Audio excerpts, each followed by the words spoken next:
मैं doctor Deepak Singh medico science centre से एक गायनियोप्स का एक टॉपिक है इम्प्लांटेशन।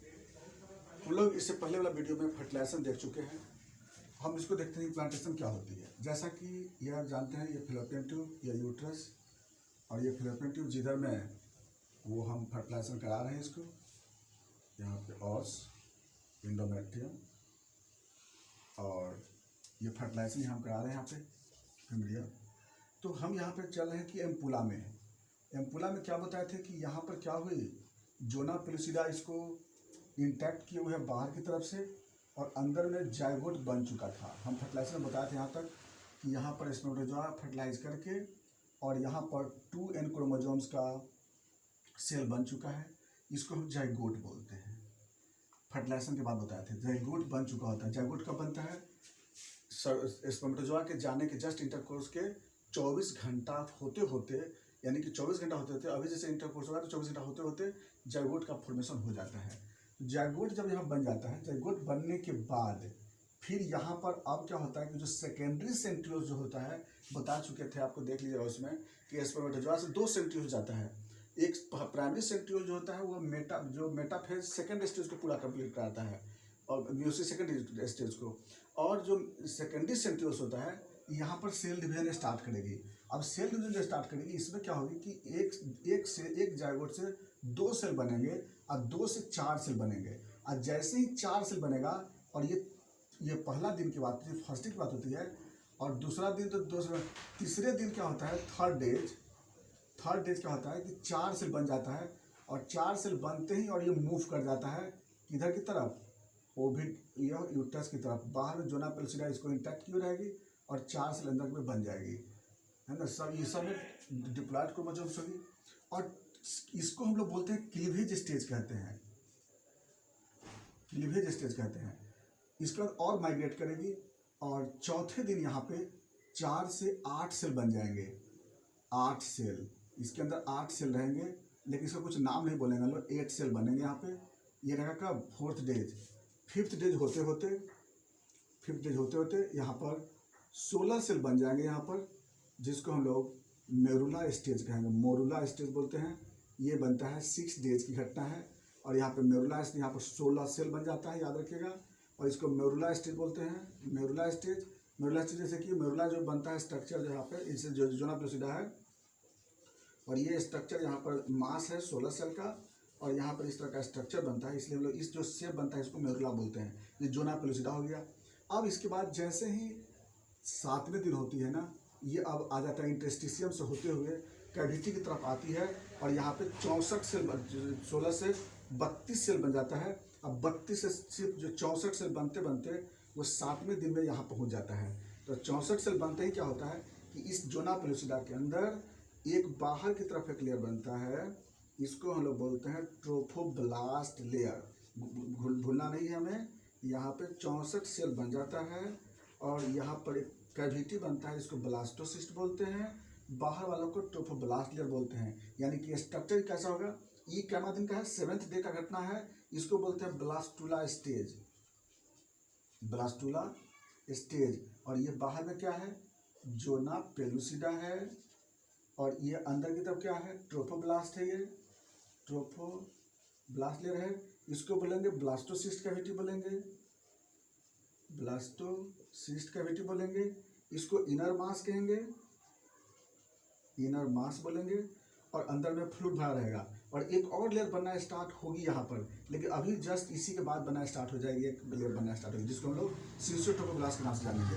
आगे घटना क्या होगी, जोना पेलुसिडा अभी भी इंटैक्ट किए हुए, अभी पहुँच जाता है 7वें दिन। कहाँ चलाता है, यूट्राइन कैविटी में। यूट्राइन कैविटी में आ जाता है यहाँ पर, और यहाँ पर है इंडोमेट्रियम। इंडोमेट्रियम का स्टेटम फंक्शनल लेयर जिसको बोलते हैं, स्टेटम फंक्शनल लेयर यहाँ बोलते हैं। और यहाँ पर यहाँ चलाया इसी दिन। तब तक क्या होता है कि ओवरी से, कॉर्पस लुटियम से प्रोजेस्टेरॉन का सिंथेसिस हो जाता है। अब प्रोजेस्टेरॉन क्या करता है कि इसको स्टिकी बना देता है। किसको, जोना पेलुसिडा को। और यह अगर पहले स्टिकी बन जाता तो क्या होता, फिलोपियन ट्यूब में ही यह अटैच कर जाती, और वहीं पर प्रेगनेंसी कंसीव कर जाता, जिसको हम लोग क्या बोलते हैं, एक्टोपिक प्रेगनेंसी कहते हैं।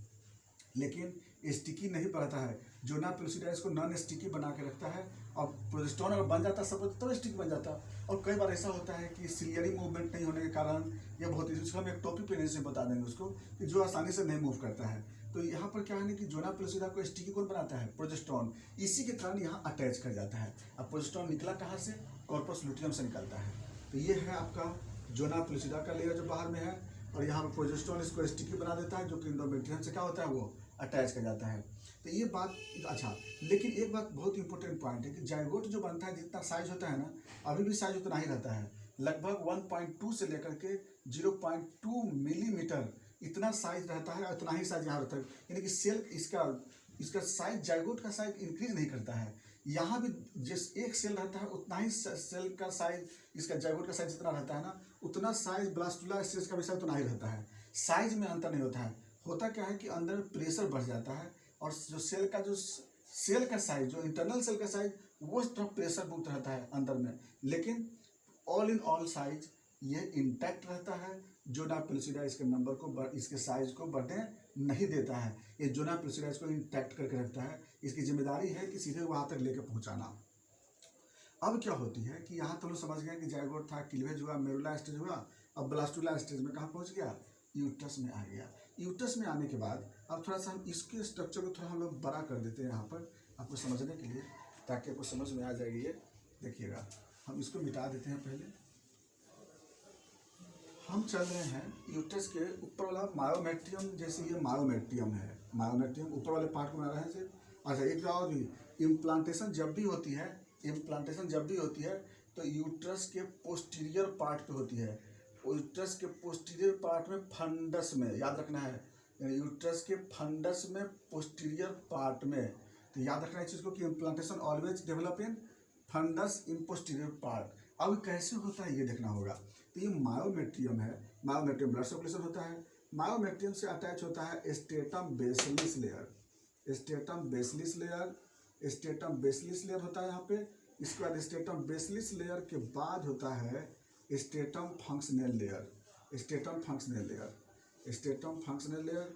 और अब क्या होता है कि जैसे ही यहाँ पे आता है ये वाला ब्लास्टुला स्टेज बताए थे, जैसे ब्लास्टुला जाता है यहाँ पे, जैसे ही प्रोजेस्टेरॉन वहाँ से निकला है कॉर्पस लुटियम से, वैसे ही क्या होता है, ऐसे अटैच करता है। जैसे ही अटैच करता है, अंदर में जो बना हुआ है ब्लास्टुला स्टेज का ब्लास्टोसिस्ट कैविटी, ये इनर मास हो गया, उसी समय यहाँ से हाइलुरोनिडेज एंजाइम निकलता है, और ये जोना पेलुसिडा यहाँ से रप्चर कर जाता है। और जोना पेलुसिडा यहाँ पर जैसे डिजॉल्व करता है, यहाँ से ये एस्केप करता है ऊपर बाहर की तरफ, और इसको डिजॉल्व करता है स्ट्रेटम फंक्शनल को। यहाँ एस्केप करते समय कभी कभी ये दो पार्ट में डिवाइड कर जाता है, जिसकी वजह से मोनोजाइगोटिक ट्विंस बनने की चांसेस होती है। मोनोजाइगोटिक ट्विंस बनता है कि ट्रू कॉपी, फोटो कॉपी बोलते हैं उसको, हर चीज़ एक जैसा होता है। तो ये उसमें होता है। डाइजाइगोटिक ट्विंस का जो मैकेनिज्म अलग होता है। तो यहाँ पर ये जाइगोट डिवाइड कर सकता है यहाँ पे। अब क्या होती है वो तो बात की बात है, लेकिन अभी क्या होगी, ये ब्लास्टोसिस्ट यहाँ से निकल करके और फिर क्या होगी, यहाँ पर डिजॉल्व करेगी, और डिजॉल्व करते करते ये क्या होगी, ये धंसती हुई चल जाएगा अंदर की तरफ, और कहाँ तक पहुँचेगा, ये पहुँचेगा स्ट्रेटम बेसल लेयर तक। याद रखिएगा, यहाँ तक पहुँच गया ब्लास्टुला स्टेज। ये ट्रोफोब्लास्ट लेयर, याद रखें आउटर में ट्रोफोब्लास्ट लेयर है, ये इनर मास है, और ट्रोफोब्लास्ट लेयर अब ये जा करके यहाँ से डिफ्यूजन के सहारे, डिफ्यूजन के माध्यम से ये यूट्रस से ये क्या लेने लगेगा, न्यूट्रिशन लेने लगेगा।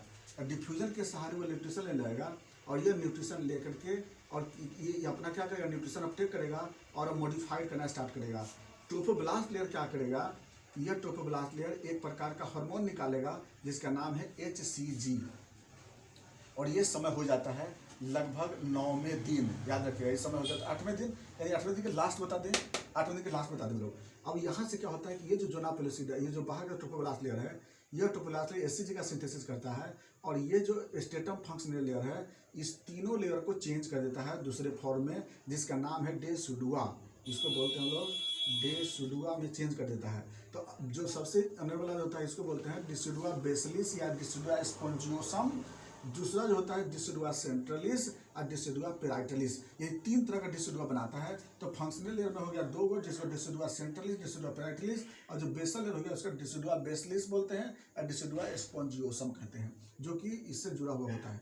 अब इसके बाद क्या होता है कि धीरे धीरे धीरे धीरे यह जो पैराइटलिस है यह बाहर की तरफ एक्सपोज करते जाता है, और सेंट्रलिस जो होता है डिसिडुआ सेंट्रलिस ये ट्रोफोब्लास्ट लेयर से अब मर्ज करके और बन जाता है कोरियोनिक सेल बन जाता है। तो याद रखिएगा यहाँ पर जो डिसिडुआ सेंट्रलिस है ये ट्रोफोब्लास्ट लेयर से मर्ज करके और बन जाता है कोरियोनिक सेल बनता है।